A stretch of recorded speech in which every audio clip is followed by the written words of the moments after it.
viento de frescura inesperado nos llega con la excelente colección de cuentos agrupados en el volumen Camino de Estelas, antología que recoge los cuentos escritos por el escritor Guillermo Fernández a lo largo de 12 años. Es una colección que contiene 11 relatos recopilados y publicados por la editorial de la UNED, una antología para saborear cada cuento, para retornar y volver a uno de los registros más gustosos de la literatura. Bueno, Guillermo Fernández es un imaginero, pasa el día imaginando historias. Ese es mi mundo. Si yo pudiera nada más dedicarme a eso, estaría feliz nada más como en una especie de contemplación, porque mi mundo es la fantasía, la realidad mezclada con la fantasía. La fantasía son las posibles historias que yo puedo desarrollar y la realidad son los insumos que me sirven para amalgamar mis historias. De pronto tuve la idea clara de que había visto a los policías en algún otro sitio. El extremo parecido de los dos hombres con las víctimas de un linchamiento comunal en Chapultepec era insólito. Antes de morir linchados, habían dado declaraciones a la prensa y habían suplicado la ayuda del mundo entero. La gente no les soportaba más sus fechorías y querían eliminarlos del mapa. Recuerdo que Marcelo les había sacado todas las fotografías que había podido durante el tiempo que los golpearon y los dejaron hablar, y los rociaron con gasolina y los volvieron a dejar decir sus últimas palabras. ¿No lo recordás, Marcelo?, le dije ya estando todos en el Toyota. ¿A quiénes? A los policías, hombre. ¿Se parecen a los linchados de Chapultepec? Yo no tengo memoria, Matías. ¿Cómo es eso? No cargo con los muertos. Bueno, Guillermo yo lo conocí cuando escribía poesía. Muy buena poesía, ganó varios premios y como usted plantea, o él mismo se plantea, en cuento es reciente, unos 15 años para acá, 10 años. El cuento de él es el producto de grandes lecturas. Los grandes maestros rusos, por ejemplo, Chejov, por supuesto Rulfo, Cortázar, todo, pero no son influencias, sino que son lecturas, ¿verdad? Él se preparó para ser cuentista, preparó los personajes también. Es interesante y raro que primero, antes de ser cuentista, fue novelista, es novelista. ¿Qué es lo que él trata? Lo suburbio, ¿verdad? Nosotros trabajamos los barrios del sur, el San José de los años 60, 70.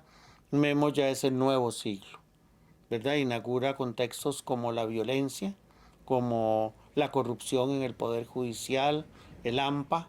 Hay un personaje de él que después se va transformando en una novela y que aparece en sus cuentos que se llama Draculín.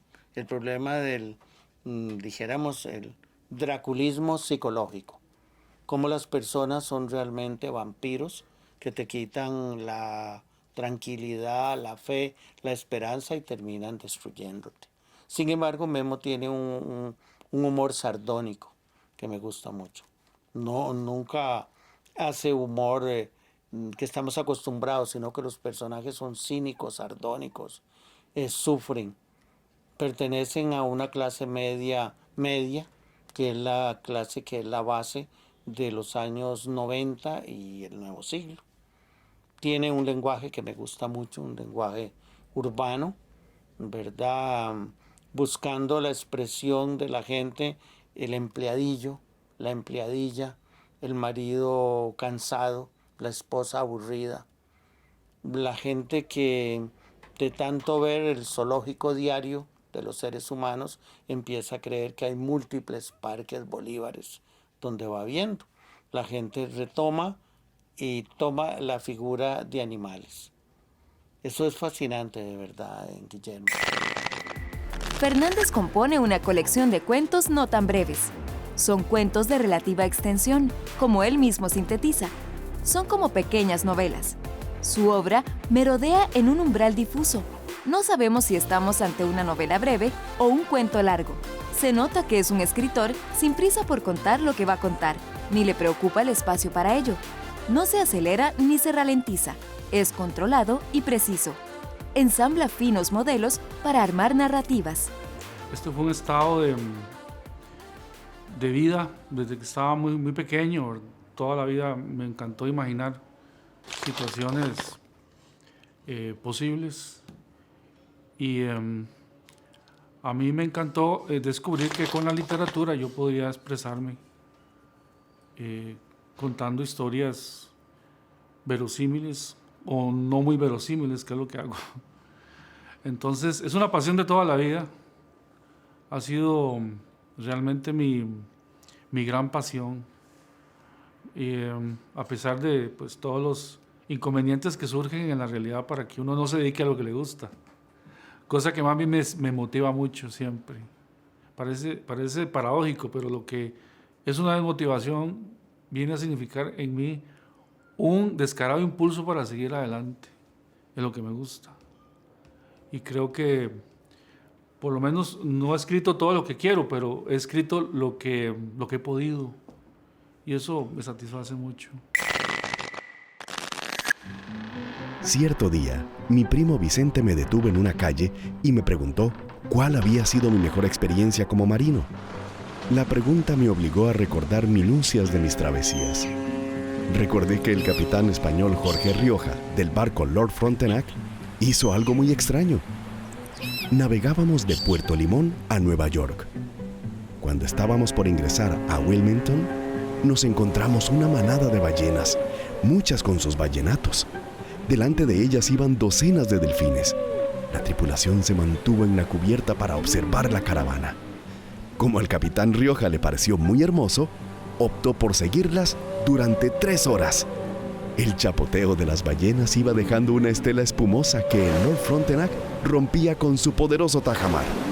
Pero en la coincidencia de las estelas de los mamíferos y del barco, se produjo una estela mayor. ¿Cómo pudimos haber permanecido 3 horas contemplando a los enormes animales? ¿Qué le sucedió a la mente de Rioja para no respetar su curso hacia Wilmington? Fue imposible no ver el chapoteo de las ballenas. Se levantaban de las aguas y volvían a caer en un juego que nos pareció divino. Al llegar a Wilmington, nos esperaban los problemas, sobre todo para el capitán. El Lord Frontenac llegó 3 horas después. La demora causó una gran pérdida para la compañía y el capitán Rioja fue despedido. Todo esto está muy bien, chava, me respondió mi primo. Pero, ¿qué hubiera pasado si hubieran seguido el camino de estelas? A la pregunta de Vicente no pude responder. Me quedé sin argumentos. Sí, chava, ¿qué habría pasado si hubieran seguido el camino de estelas? Letras del Olvido, los primeros libros de literatura impresos en Costa Rica, de Fernando Herrera. Una profunda investigación histórica y bibliográfica que da cuenta de la llegada de la imprenta al país y de los libros de literatura que, a partir de entonces, empezaron a circular entre los costarricenses. De las profundidades de su literatura nos llegan resonancias, como los cantos de brujas, como las fatídicas brujas de Macbeth. Atisbos de catástrofes no confirmadas que se van desenrollando hasta puntos de giro que se bifurcan en desconciertos y pesadillas, como en el cuento Los Vengadores de Chapultepec. Al sonido de este canto de brujas, Guillermo Fernández nos lleva silenciosamente a las profundidades del horror.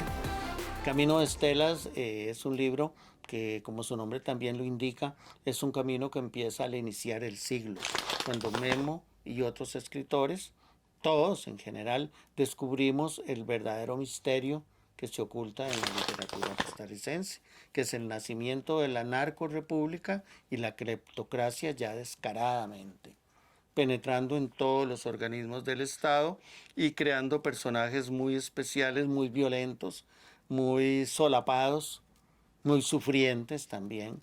Es decir, podríamos decir en Camino de Estelas, los malos también sufren.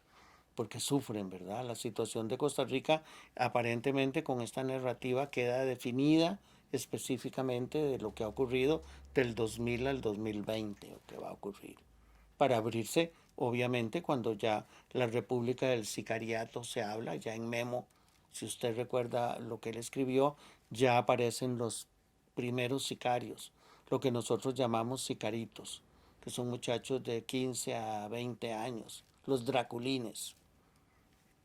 Pero también una cosa muy interesante en el caso de Camino de Estelas, es las relaciones hombre-mujer, las relaciones hogareñas, cómo se van deteriorando también por la pérdida del valor salarial, por la pobreza de pauperización de la clase media. La clase media, por más pensiones rimbombantes que tengamos, cada día estamos peor. Y los jóvenes van a estar peor porque no van a tener trabajo. Eso, todos estos muchachos del 2000 ahora lo tratan en su literatura. Me voy feliz de que un hombre en su corazón le haya enamorado en tan corto tiempo. Es algo imposible de creer. Horacio se frotó la cara con una de sus manos. Yo tuve que cortejarla durante meses. No sabe lo que significa para un hombre como yo, sin estatus, famélico y torpe, atreverse a hablarle a una mujer como ella. No creo que sea el fin, lo amonesté preocupado. No sabe lo que dice. Ahora usted tendrá que complacerla. En el momento en que yo abandone este parque, usted se hará cargo de mi exnovia. Paseará cuando ella se lo indique, llevará sus zapatillas por si cae un chaparrón. Con los días oirá sus primeras palabras como ecos o tañidos de campana. Y usted se dirá a sí mismo que su voz no le concierne. Un día cualquiera lo llamará por su nombre. Sí, bueno, la iniciativa ha surgido a través de un autor que me motivó, fue Alfonso Che, realmente, que es como mi mentor literario, ¿verdad?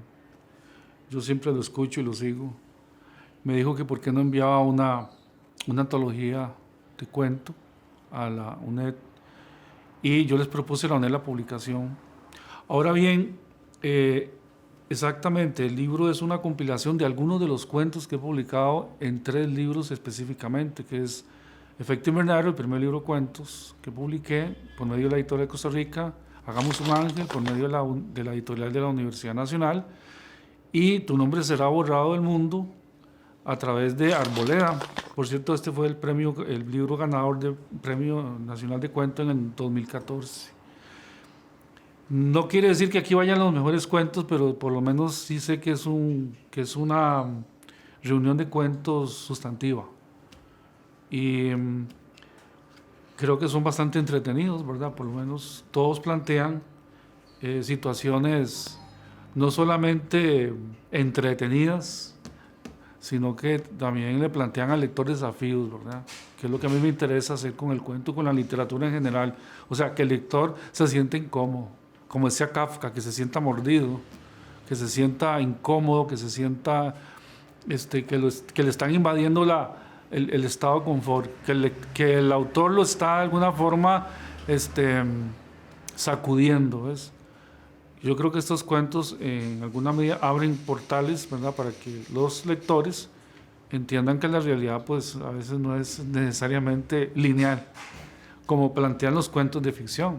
La literatura de ficción es así, ¿verdad? Y por eso yo amo la literatura de ficción.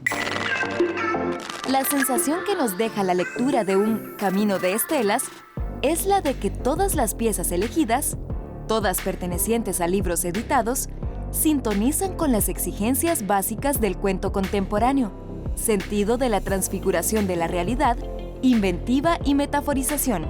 En la mayoría de estos relatos, las fábulas sirven para transitar por algunos de los motivos habituales de lo fantástico: el trastocamiento del tiempo y el espacio, o el intercambio de vidas, como ocurre en Plasticomanía y en De suicidios y fraternidades, relato en el que un suicida es burlado por las diosas del destino.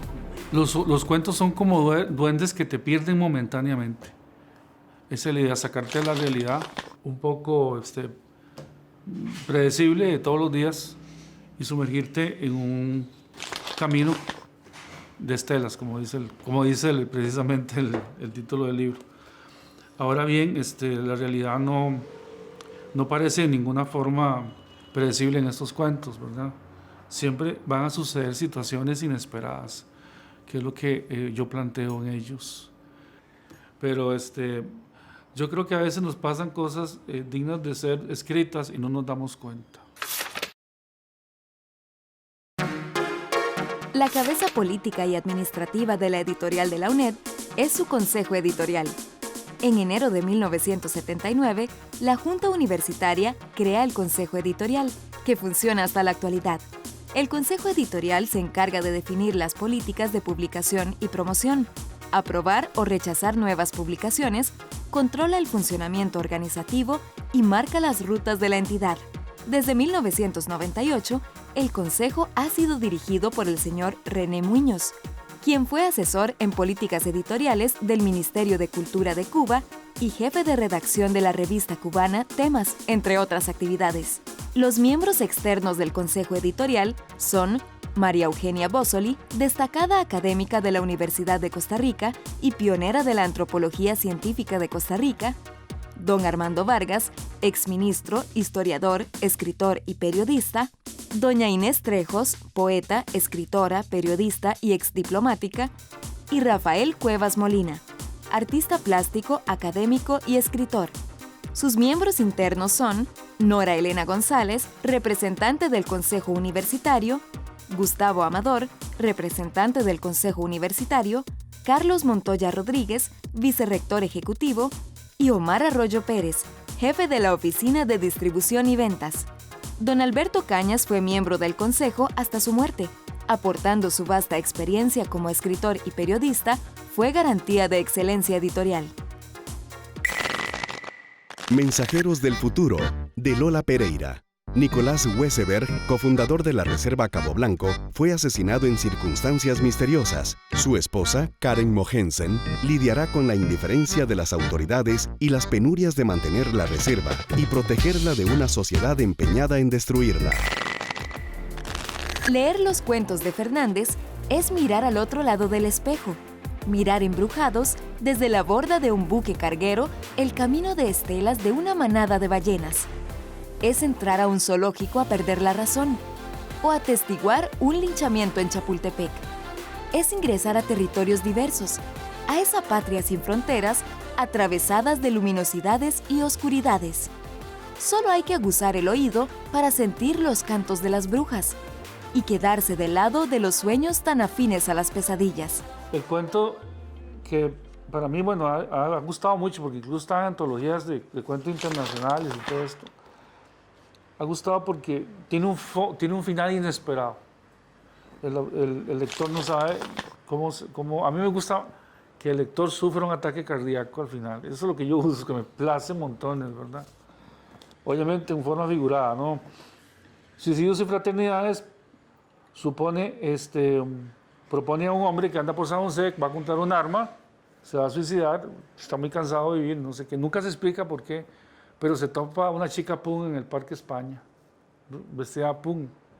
Le invita unas cervezas y la mujer empieza a contarle parte de su problema existencial y el tipo se interesa tanto que se le olvida el suicidio de él y asume la problemática de la mujer sin reconocer que va hacia una celada, ¿verdad? Al final es un poco siniestro. Tiene que ver con Mr. Hyde, con dobles personalidades que para mí, desde que leí el doble de Dostoyevsky, siempre he estado obsesionado con que nosotros tenemos varias personalidades. La primera vez que se acostaron fue en el mismo carro de Rogelio. A la mujer se le podían pedir ciertos favores y respondía a la perfección. Le gustó, por alguna reminiscencia de sus curiosidades de colegial, comprarle droga de la que ella prefería. Tal vez envidiaba esa voz floja y esa mirada suspensa de Vanessa que la hacía capaz de decir las cosas más raras del mundo o de manifestar sus más hondas aprensiones. El ver que otro podía ser tan libre puede ser más incitante, aunque jamás nos pongamos en sus zapatos. Así le ocurrió a Rogelio. Le gustaba verla riéndose sola sobre una silla mientras preparaba un cigarro de marihuana, los pechos de negros pezones al aire y con solo unas medias de seda negras. Él es un cuentista de primera categoría, eso es muy interesante. No mayoritario, sino minoritario. Es decir, para la pequeña burguesía ilustrada que quiere leer eso, superando totalmente cualquier forma de costumbrismo o de relato anecdótico o de los barrios del sur. Ya esa etapa se termina precisamente con Víctor Hugo Fernández, ¿verdad? Ya se acaba esa anécdota y empieza aún dentro del libro de Víctor Hugo el nuevo tipo de cuento que viene, que ya en Memo estaba en embrión, y en Guillermo Barquero, en otra gente. Los personajes de don Guillermo son precisamente los personajes medios de la clase media. y cómo piensan, cómo actúan, cómo sufren, cómo tratan. Este libro a mí me gusta mucho que se vaya a publicar junto ya con los cuentos de él, es decir, una selección de su cuentística, para que quede muy claro que él y otros muchachos, ¿verdad?, pertenecen a una nueva generación de cuentistas, que es posterior a la de nosotros. Para mí la literatura es un reto, es decir, no sirve para, si queremos hablar de función de la literatura, no escribe uno para complacer al lector, ¿verdad? Obviamente entran elementos estéticos que no pueden ser dejados de lado, pero no importa que sea lo monstruoso, no sé si me explico. Yo esto lo aprendí a Allan Poe, para mí es el mentor literario mío, ¿verdad? Cuando yo conocí a Allan Poe, lo descubrí en el colegio, yo dije, yo quiero escribir como Allan Poe, yo quiero ser algo parecido a Allan Poe, con los cuentos que yo leí que me impactaron tanto. Entonces, el elemento monstruoso es parte de la realidad y no hay que reprimirlo. Al reprimirlo sale, como decía Freud, lo que se reprime sale por otro lado. Entonces, mi literatura trata de asumir lo monstruoso, asumir esos seres patológicos de los que no queremos hablar o que incluso somos nosotros también, ¿verdad? Y que a veces ocultamos.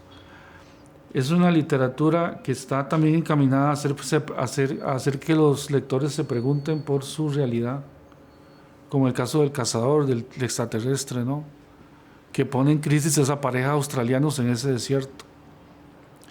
Como el caso del crítico de cine que trata de convencer al violador de cadáveres de que el amor tiene un sentido. Y termina también como terminó, amando imágenes cinematográficas, porque era incapaz también de amar. Entonces, esa literatura que yo escribo puede resultar a veces chocante, pero por la forma en que está contada, produce humor. O sea, el lector la digiere, porque también los personajes, por más defectuosos y grotescos que sean, tienen su parte humana y nos podemos identificar con ellos por su misma desesperación. Son obsesivos, están como destinados al fracaso, pero de alguna manera nos identificamos porque son desesperadamente humanos, ¿verdad?, por decirlo de esa manera. Pero también es como